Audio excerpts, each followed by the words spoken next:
પાટણના આવેલા રાંધનપુર તાલુકાના મેમદાબાદ ગામ ખાતે ઓપરેશન સિંધુની સફળતાની ખુશીમાં તિરંગા યાત્રા યોજાઈ। તાજેતરમાં કાશ્મીરના પહેલગામમાં ભારતીય પર કરવામાં આવેલા આતંકવાદી હુમલાની જવાબી કાર્યવાહીમાં ભારતીય સેનાએ ઓપરેશન સિંધુના પ્રહારથી દુશ્મનોને જડબોતોડ જવાબ આપી દુનિયાભરમાં દેશના ગૌરવ અને તિરંગાની શાનમાં વધારો કર્યો છે। ત્યારે ઓપરેશન સિંધુની સફળતા ઉજવણી નિમિત્તે રાંધનપુર તાલુકાના મેમદાબાદ ગામ ખાતે ભવ્ય તિરંગા યાત્રાનું આયોજન કરવામાં આવ્યું। આ તકે ઉપસ્થિત રાંધનપુર તાલુકા પંચાયત પ્રમુખ અને રાંધનપુર તાલુકાના ભારતીય જનતા પાર્ટીના મહામંત્રી બેચરભાઈ અને ઠાકોર તેમજ મેમદાબાદ તાલુકાના સરપંચ, મુસ્લિમ સમાજના લોકો અને બોડી સંખ્યામાં ગ્રામજનો તિરંગા યાત્રામાં જોડાયા હતા। મેમદાબાદ ખાતે તિરંગા યાત્રાનું ભવ્ય આયોજન કરવામાં આવ્યું।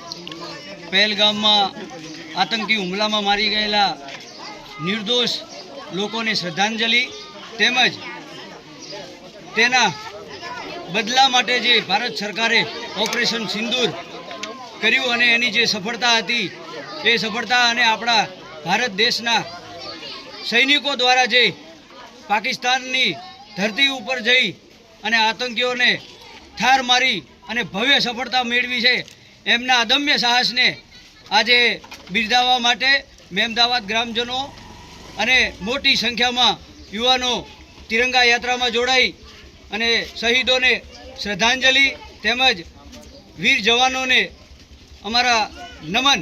પ્રહલાદ ઠાકોર, દિવ્યાંગ ન્યૂઝ, રાંધનપુર, પાટણ।